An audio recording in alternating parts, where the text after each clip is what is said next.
Hi, everyone. Welcome to another episode of Soul Authentic Podcast. Today, I have a special episode. I have two guests, Deb DeAngelis and Elaine Duncan, who are going to be talking about the Tao of Trauma, in particular, the diaphragm system, and why it's important today and in doing the embodied work. So, without further ado, I have both people here today. Elaine Duncan is a licensed acupuncturist, somatic experiencing practitioner, and the author, creator of the Tao of Trauma. And Deb DeAngelis is an advanced Rolfer, a Qigong instructor, and somatic experiencing practitioner, as well as another Tao of Trauma colleague of mine. So I'm so glad to have both of you here. Elaine, I've had you on before. And Deb, we are doing this all together, a new round. So thank you both for being here. All right. So I have my first question to both of you.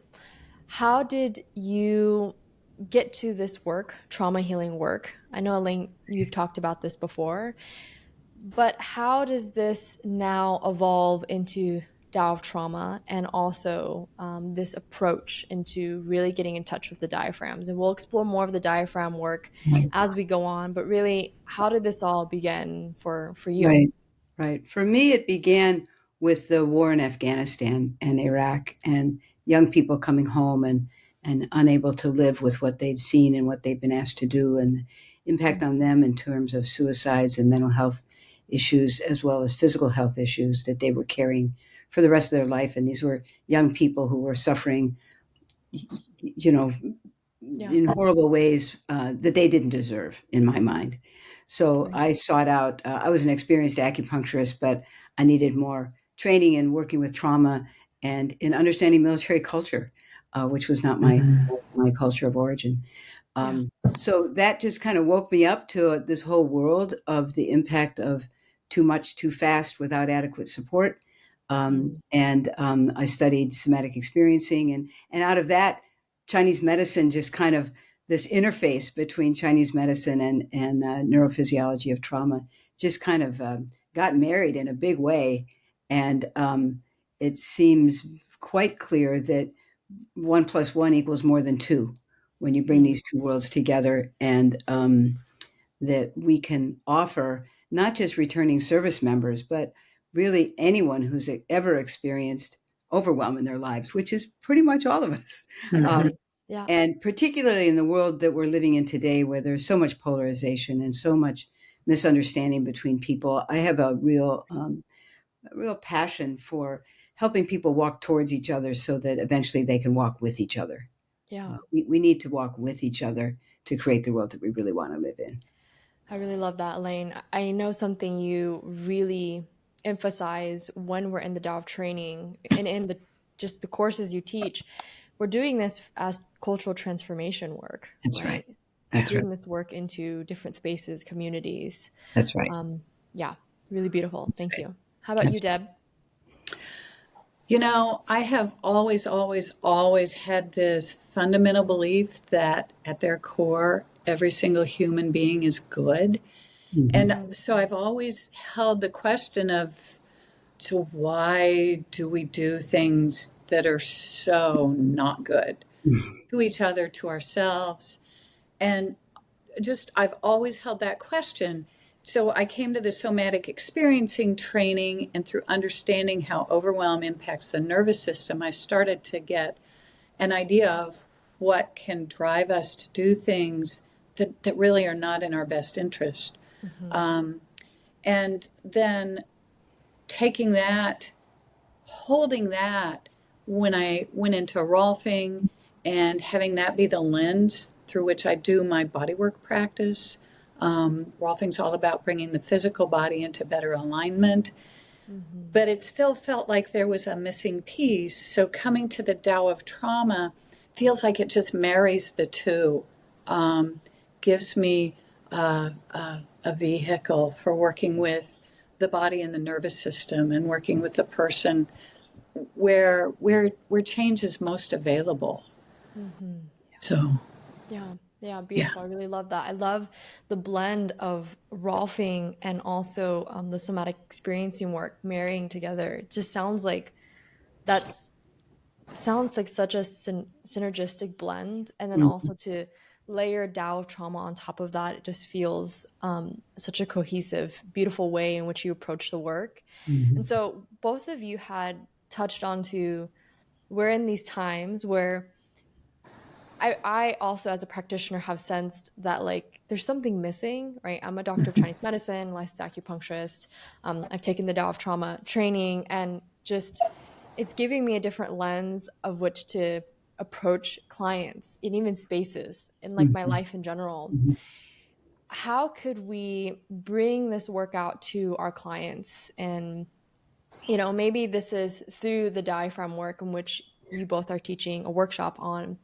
But, how do we bring this work to our communities, and how do we fill in that missing gap that a lot of people feel, right? It's not probably just us that feel like there's a missing piece here to the healing, Mhm. right? Mhm. There's Mhm. something that like Mhm. maybe I'm not seeing, or Mhm. I'm not really getting in touch with. What do you both, yeah, Yeah. sense in that? I think just tying in the diaphragm workshop that's coming up, and Yep. also kind of what I've picked up over the course of my work in military medicine and with other trauma survivors, it's clear to me that trauma lives in the body and not exclusively the mind. Mm-hmm. That clinicians of all stripes, not just mental health people, but really because trauma affects the autonomic nervous system and that affects every system of our bodies, that all providers need to learn something about trauma physiology. And the Yeah. thing about the diaphragm system is that when we have really high affect, like strong fear, strong rage, strong terror, that we have, in order to cope with life, we have to tuck that away someplace because we can't live in that. It's too painful to live in it, and we can't be good Right. social community members if we're living in our rage all the time. Mhm. So we tuck it away in our diaphragm system. Mm. That don't cry, I'll give you something to cry about.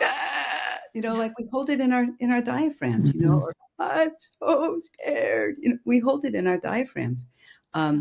Or I need to put my hands on the brakes. And that gets held in the little shock absorbers that are in all of the peripheral diaphragms, or in all of the primary diaphragms. So um, helping people learn how to get deeper and more accurate access to what's tucked away and hidden in the body, Yeah. Mhm. so that we can actually lift that out of the tissues, or give the tissues a chance to assimilate and transform, and let go of these really high emotional states that are left over from overwhelm. Yeah, I love that. And Elaine, by the way, I feel like you've taken like theater classes or drama classes because you totally brought me there. It was awesome. But I wonder, Deb, from your perspective and for you really being in touch with the body work, can you tell us more about the diaphragm systems? Like if somebody is listening, like a clinician or a professional who's listening is like maybe only knows about the respiratory diaphragm but doesn't know about the others. Can you explain more a little bit about that? Well, I can talk about that, but also I can talk about how I use it in my work. Yeah. So so what we've got is a diaphragm system. So the one true diaphragm is the respiratory diaphragm, and there are other conceptual diaphragms in the body where, as Elaine so dramatically illustrated, this overwhelm gets stored in the Mm. body. And how do we as practitioners, and particularly this is touch work, how do we facilitate a manageable release? Manageable's not really the right word, but to not take the system back into overwhelm. Mm. Um, and accessing the primary diaphragms, which had they kind of go down the center line of the body, with the respiratory diaphragm being the one true diaphragm. But then, as Elaine was saying, we've got diaphragms, particularly the wrists and the ankles, Yeah. that really store things that can be held when we go into a thwarted fight or flight Yeah. response. And how do we make sure that those are open before we go into the more primary diaphragms? Yeah. Yeah. So, I love that. And one thing that I always love about Tao of Trauma is that it's always a reminder that there's a vibration that moves through the Yeah. body. And so when Right. that vibration gets stuck, like almost like a ripple on a lake, when Hmm. that vibration gets stuck Hmm. in the respiratory diaphragm, it holds. And It's a so big deal. that is essentially stress, chronic stress, difficult Hmm. experiences, overwhelm that's Hmm. stuck in that place. Hmm. And doing this work, doing the diaphragm work, can actually help to slowly move continue that vibration out through. And so that's sort of how I see it. What about you both?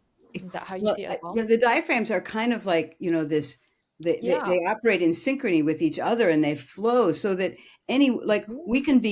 it's, we can be, thwarted or challenged, braced, collapse in our respiratory diaphragm. But similarly, we can have those similar kind of experiences in our pelvic diaphragm. Mhm. Survivors of sexual trauma, Yeah. can be carrying a very deep brace or collapse in their pelvic diaphragm, and that can influence all the organs in the pelvic bowl.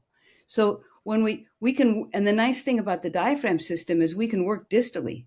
Like Mhm. for a lot of us who've experienced sexual trauma, we don't want someone's hands on our pelvis. But Hmm. Right. maybe we can tolerate on our respiratory diaphragm, and when the respiratory diaphragm goes into flow, that influences the function of the pelvic diaphragm. If we've Yep. had a head injury, it can be too much to touch the head and the three diaphragms that are in the head, but I can work with the shoulder diaphragm. And when that goes into a nice, easy vibration, that's going to influence the vibration in the cranial diaphragms. And then the tissues in between, Mhm. when they're held by this regulated vibration, can function Mhm. in a healthier, more vibrant way. That's beautiful. So, for example, if somebody does have, let's say, thwarted stress or overwhelm in their pelvic diaphragm, what is a maybe a common or experience of the manifestation of that? Is there like tension or pain in the hips or menstrual issues? Could there be a whole range of things and how that manifests for each person? Difficulty enjoying sexual experiences for men or women, Yep. um, for certainly menstrual dysregulation or any of the organs of the pelvic bowl, the bowel, the small bowel, Yep. maybe not functioning quite so well, Yep. pain. Yeah. Yeah.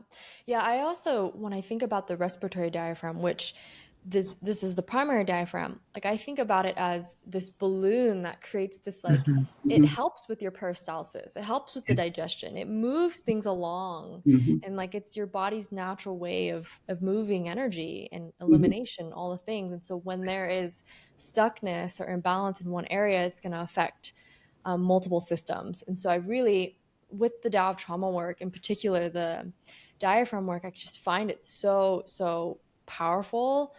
I've done so many like ankle holds, and like Uh-huh. that alone, just like Yeah. it carries that vibration through the diaphragm systems. And Yeah. so, Hmm. tell me more about let's say if somebody is just so very new to doing touch work, maybe it's a mental health professional and they've never incorporated touch work before, or if they're coming more from the body work side, Hmm. and they're new to this, they're new to even putting sort of this lens of trauma healing onto the body.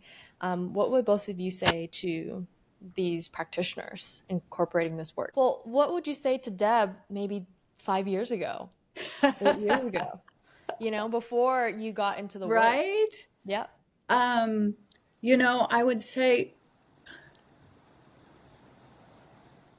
there's just the human body is so complicated. We hold things in so many ways.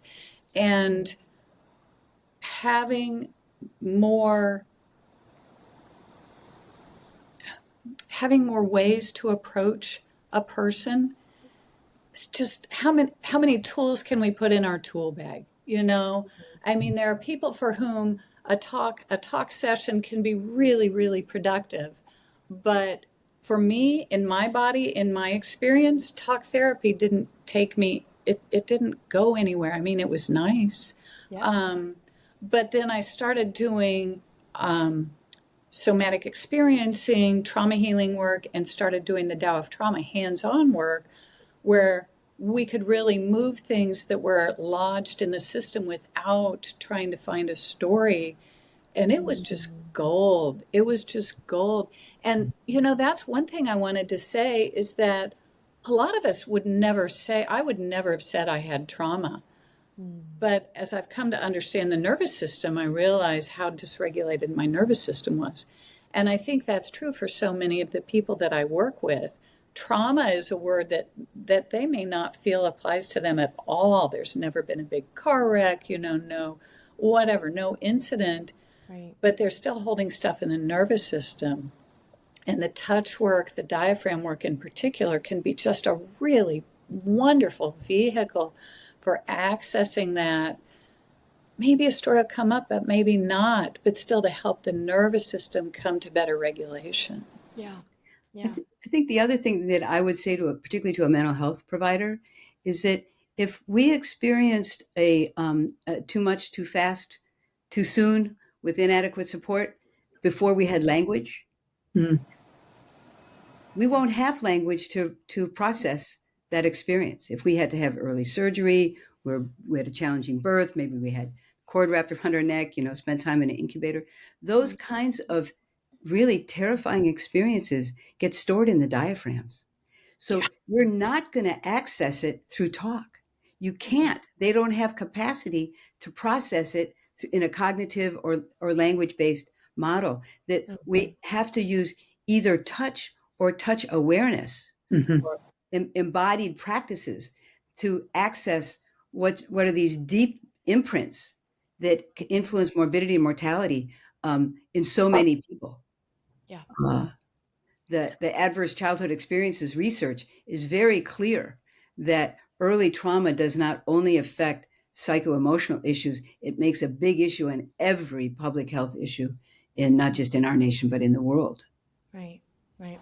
I love that, the emphasis on that, the embodied work, because I really find something I've been sitting with a lot lately is that how trauma or chronic stress, it leads you to being disembodied. I mean, you don't want to be Mm-hmm. embodied because You it's don't want to be in your painful. body. The Yeah. body's no It's fun. It's it's it's a source of painful. Yeah. discomfort and overwhelm. Right, Yeah. right. And so what I love about the Tao of Trauma work is even it's not just about there's so much medicine in the touch work, but just the principles of it, the slowing down, Mhm. really just Mhm. slowing down. Sometimes I Mhm. think with talk therapy or even with acupuncture, like things can just go so fast. And Mm-hmm. then that is the recipe for, overwhelm, Too when much too things Right. fast. go too fast Mhm. without support. And so Mhm. it's really fine with this work. It's slow, it's presencing, it's embodied, it's quite a different paradigm from what we're used to. So Right. Well, I and I want to, love it how, oh, yeah, sorry, I love it go ahead. how Elaine talks about touch awareness, that Mm, having touch awareness. So there are times when I work with a client using my understanding of touch without actually putting hands on, mm, yep, Mhm. because sometimes hands on is too much. Yeah. yeah, And, Mhm. and, and, but we can still work effectively Mhm. with touch awareness. Yeah. yeah. I love that. Mhm. I love that. I find that too with my clients. And when even just the intention alone is sometimes enough to bring some activation, a little bit of exploration, curiosity Mhm. to the Mhm. place. Mhm. So I really love that. I want to actually switch it up and ask you another question. Great. I know in the workshop there is this piece around embodying the vibrations of the five elements. Oh, Can yeah. you both talk about that and what that is and what you'll be doing? So, the five elements is this fabulous model that was developed by Chinese sages 4,000 or 5,000 years ago. And they lived in an era and a time and a place when the agricultural calendar was fundamental, was how life was understood. So they divided the calendar year into the five phases of agriculture: planting, sprouting, growth, maturity, decline, harvest, decline. So, and they named those five phases for five elements: the metal, the water, the fire, the metal, the water, the wood, the fire, and the earth.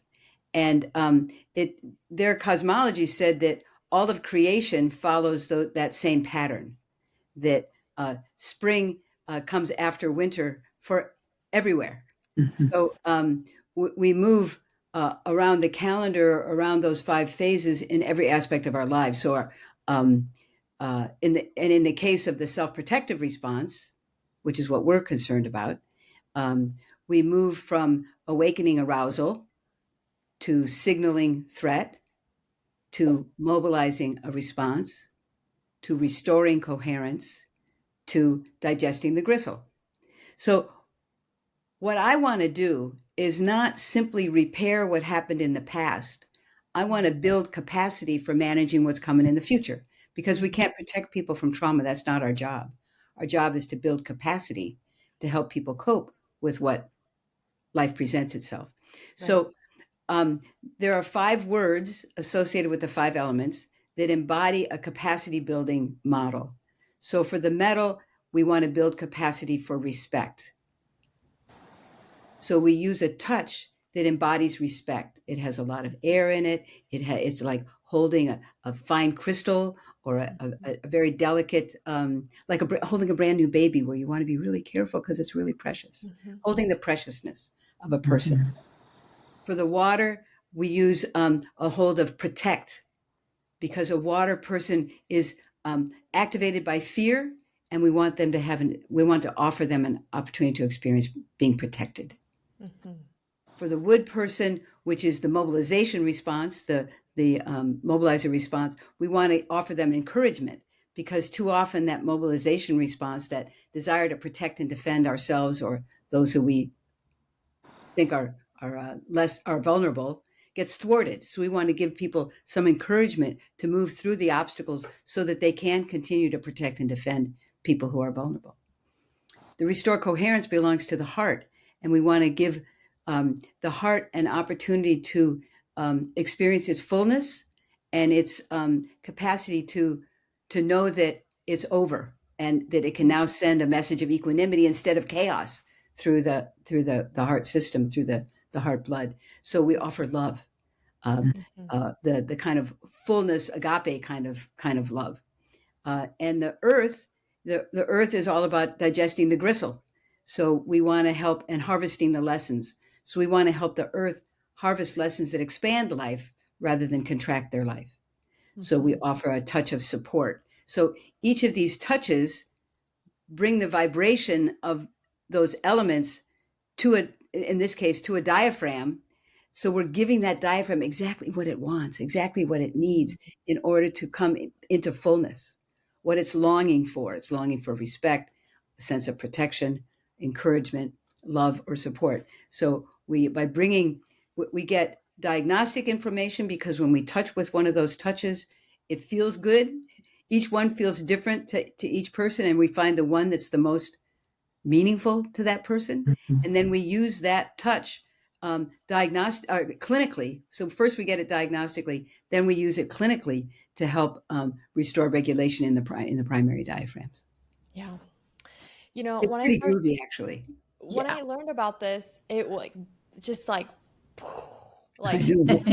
stars and sparkles, you know. It was like it's it's like a to me it almost feels like a key that you're giving. Like Yeah. if and just being able to touch in a way that is so aligned to this person's their survivor type, Yes. and it's just incredible. So I'm Mhm. curious, clinical experiences both of you have had using this, maybe, you know, experimenting. Because oftentimes when I'm with my clients and I'm doing Tao of Trauma work, I sometimes experiment, and I usually start with like an earth touch as like a supportive Mhm. baseline touch, Mhm. and move on to different touches. And when I Mhm. get to that right touch, the respect or the encouragement touch, and like it aligns to this person and what they're holding in their system, it's like, Bing. wow, bam, Mhm. like this is Mhm. like we Mhm. hit the jackpot, and Mhm. it's just awesome. So I'm curious Mhm. about both of your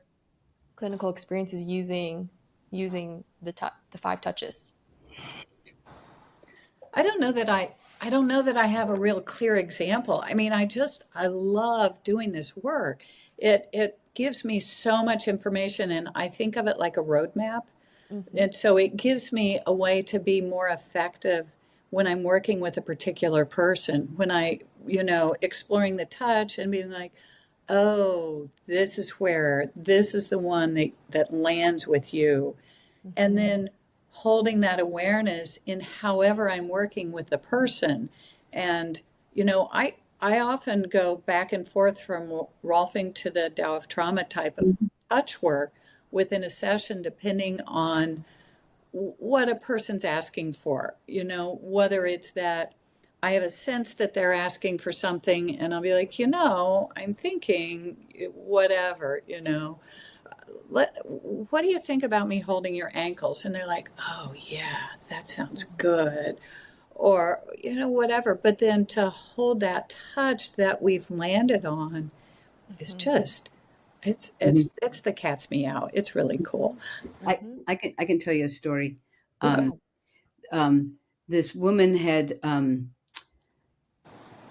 she was in her 40s, maybe 50s, an adult woman, but she had a memory of being a young child, an elementary school student, and walking to school and going down taking a shortcut, and a man finding her there, and you know we could wrong touch. We'll just say abusive and wrong touch. And she hadn't ever told anybody. She'd been carrying this all along. And I, um, I went to her. I first held her kidney adrenal system for a period of time because that's where the signaling center for threat is held, and the adrenal gland is sitting right on top there, getting pressed into her diaphragm and secreting adrenaline and causing an adrenalized internal system. And then I went to her respiratory diaphragm and I used the protect touch. I used the pretty strong holding of I've got you, you're safe now, I'm protecting you. Mm. And she found this incredible pain in her respiratory diaphragm that hadn't ever been there before to her awareness. It was excruciating, and she was shaking and shaking and feeling that pain, and there was electricity moving up and down her legs like this, and we just stayed with it. We just stayed with it and helped her anchor to the table, find my hand, um, like stay in contact with me while she allowed it to move out of her diaphragm system. It was red, it was surrounded by a yellow light, and as time went on, the redness shrunk, the light dimmed, it went away, and she went to, ah, Yeah. Wow. it, Yeah. it, she, it was one of those times where making the distinction between leading and following was really critically important. Like I had to contain her quite a lot because she wanted to, we all want to go to the center of the onion and think if we spill it all out that it'll all go away. But really, I needed to slow her down and Mhm. have her stay in her body, not in the story, and give her body the support that it needed to assimilate that experience Right. so that it didn't have to dominate her mind anymore. Yeah. Yeah. And I can imagine the amount of accessible life force that came back in her respiratory diaphragm after doing Exactly, that. exactly. How much was thwarted in there Yeah. and keeping from her. Her own vitality was all bollocksed up. Right. Yeah, Wow. That's incredible. It's yeah. incredible. I love that. And it's interesting. I want to pull the thread of the leading and Oh, I want to following. add one more thing Yes. because her memory, when I asked her when she knew it was over as she ran to school, and Mm. her memory was she could hardly breathe. Mhm. Yeah. She'd been running so hard and so much terror and all that was when I knew this is in her respiratory diaphragm because it's where the shock was stored. She couldn't even breathe. She couldn't move her respiratory diaphragm, which is so Yeah. important for the inhale and the exhale. I'm sorry. I just had to add Right. that. Yeah, no, I love that. And what I love about that is like I almost feel like an investigator. Like you're Mhm. pulling Yeah, all these pieces that's right. together. That's And right. just like what you're saying, Deb, That's this right. gives you a roadmap to Mhm. approach the body and to body story that's held in the tissues. So as a rolfer, what I'm doing is I'm working the fascia. It's direct contact, and the focus is bringing the body back into better alignment. Mm. But having this Tao of Trauma roadmap informing me, so if I touch in on someone and I get a startle response, then I'm thinking metal element. And Mhm. then I can go to so what are the tissues? What are the organs? What's involved with the metal element? Right. And maybe shift my approach. Or if I get a fight response, they're clenching their fists. And I'm going to back off of my Rolfing touch, but I'm going to be curious about, okay, wood element, fight response, and bring that information with me. And so it gives me tools, it gives me ways to modify how I'm working so I can be more effective with someone. Perfect. Wow, that's awesome. Perfect. Yeah, Yeah. it's really cool. I really love what I'm hearing from both of you is, and something I've been sitting with a lot lately, especially with the Tao of Trauma work, and just somatic mindfulness work in general, is this leading and following and Mhm. the emergent field that we're always getting in contact with when we're in somebody's chi field, right, Mhm. with their tissues, is like we're just listening and we're attuning to what the roadmap is like. Mhm. Okay, this person has clenched fists, okay, maybe there's a thwarted response in the fight or flight that leads us more to the wood. And so I love that there's this building of Right. deep listening and then responding in a way that feels supportive to the person. Right. In the Tao trauma community, we've raised that to a principle. We call it Mm-hmm. being in attunement Mhm. with our patients. So we're we're not in that dominator model. We're not going to walk in a room and slap on a blood pressure cuff and without Yep. being in relationship first, Yes. being in attunement. Yeah. Yeah, beautiful, beautiful. And I know that there are some principles that you both are going to explore in the workshop, such as consent, Hmm. pacing, titration of touch. Do you Hmm. both want to kind of touch on those pieces a bit? Go Because I ahead, Deb. know. Mm. You know, I mean, so I think of this as a partnership, Mm, and I really, really do. And so, as a partner in this healing process, um, I mean, I can list things, but when I'm truly in partnership with someone, I'm being respectful. I'm hearing what they have to say. I'm offering what I have to offer and being clear about my own limitations, um, and really working the dance of, okay, you want your left knee worked on, but you look really anxious to me. So what if we work on the anxiety first, and, then we'll see where your knee's at and see, address that. So that's not really answering your question about the list of principles, but to me, that's where I land is, and I think the principles that Elaine, that we've outlined for the Tao of Trauma community, um, are all about staying in partnership.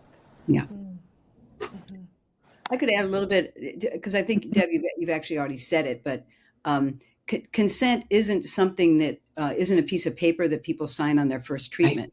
It's mhm. it's it's a partnership, right. and Right. so a lot of us who maybe grew up in family structures that were kind of an authoritarian kind of model, we're used to giving away our power to an authority figure, and no matter how sweet and juicy and soft we might be inside ourselves, we're still authority figures in the eyes of our patients. Mhm.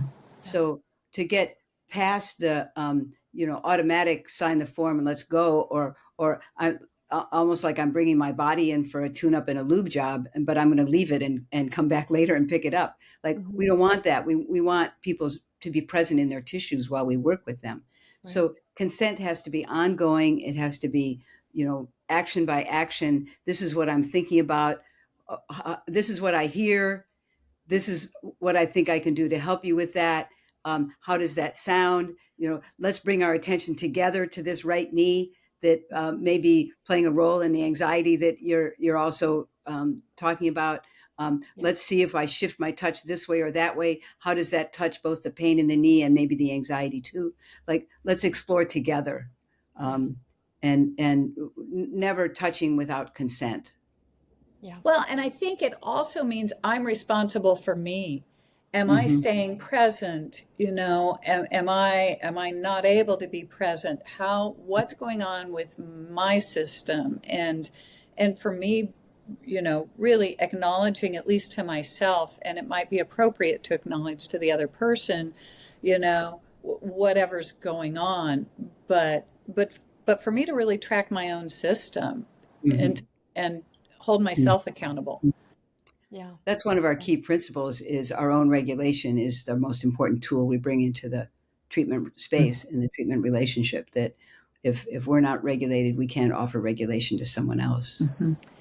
Man, there's so much richness in this Mm-hmm. work, because even when I'm to go back a little bit to consent, I mean, even that alone, like asking for permission, consent to even bring touch or even touch awareness to somebody Mm-hmm. can be enough to like bring them into, whoa, like I'm actually being honored. To be able to give somebody the right to say no, Mm-hmm. Some of at us least never in had an opportunity to say no. We never, as a exactly, child, we never said no. We never allowed exactly, to say no. So the right. opportunity to say no, sometimes I play what I call the no game. I invite people to just say no to me. Will you touch your nose with your finger? No. Okay. What's it like to say no? Yeah. Will you go look out the window? No. Okay. What's it like to say no? So Yeah, when yeah. people to really There's a experience lot that. of medicine in that, just the Mhm, consent piece, and then also mhm, what we're talking mhm, about too, with the pacing, the different elements to the co-regulation piece, the mhm, partnership piece. I really mhm, do feel like Tao of Trauma does teach you these principles of what it's like to like mhm, just live mhm, like in mhm, your life among mhm, other mhm, beings, and so there's mhm, a lot of medicine there. mhm. Any last things you want to both share about the diaphragm workshop and what people are going to expect and learn inside the workshop? Well, first off, all clinicians are welcome.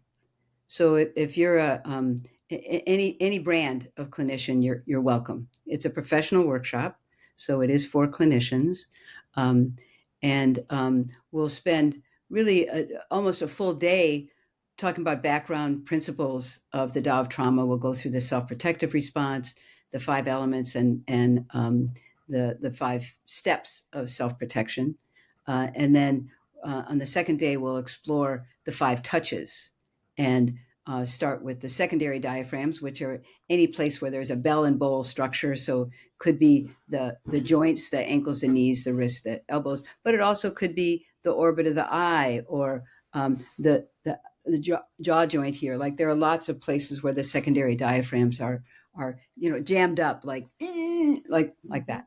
And then in the afternoon, we'll use the information gleaned from using those five touches in the secondary diaphragms to do a more clinical session with our partner, using the touch that's the most meaningful to them on the primary diaphragm that's the most meaningful to them.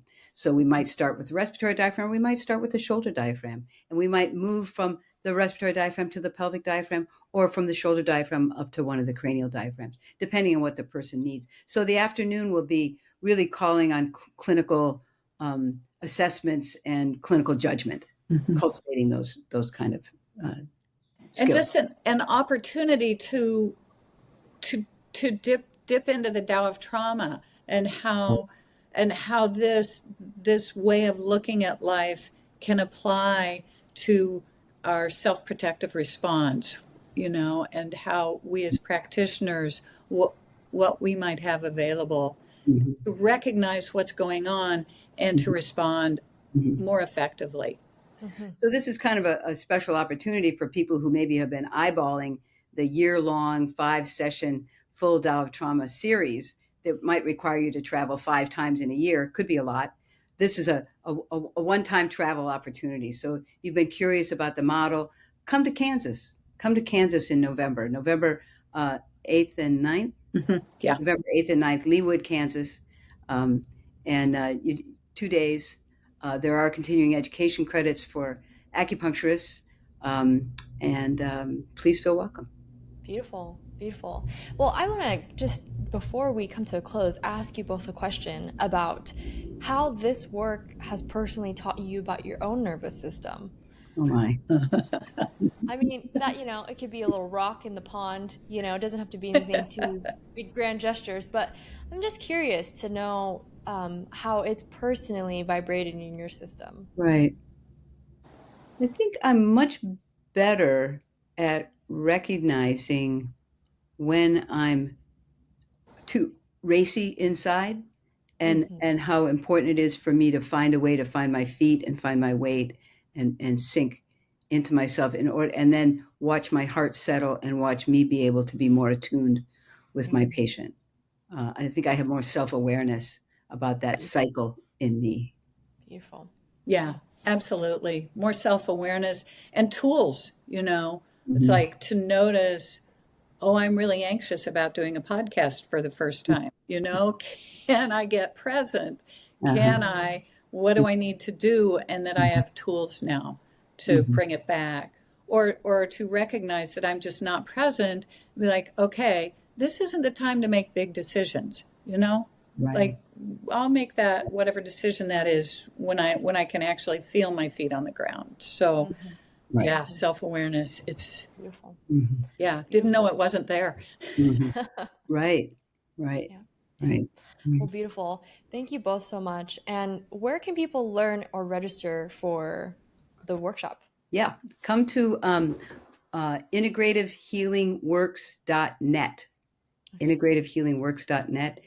And the information for the workshop is on the front page of the website. You can just click Awesome. on the flyer that's right there, and it'll take you to a registration page. Awesome.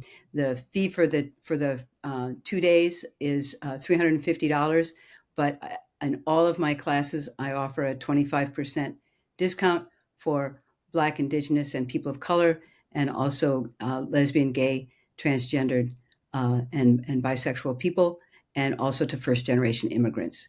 So Mhm. if you're in one of those categories, please take that 25% discount. And if you're a student, talk to me. Yeah.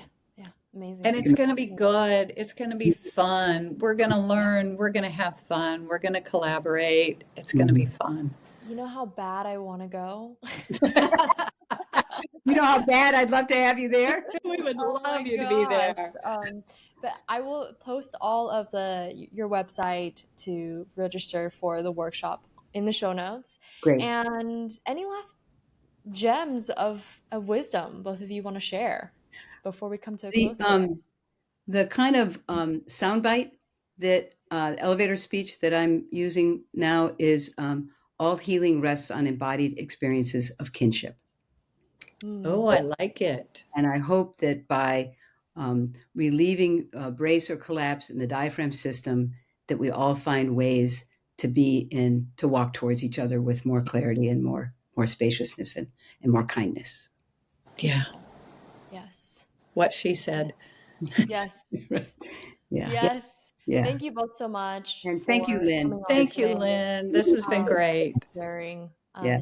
And we will put all of the information in the show notes so you can register for the workshop and find Elaine and Deb. So thank you, Great. everyone. All right. Take Thanks for care. tuning in. Take See you in the care. next episode. Bye. Bye.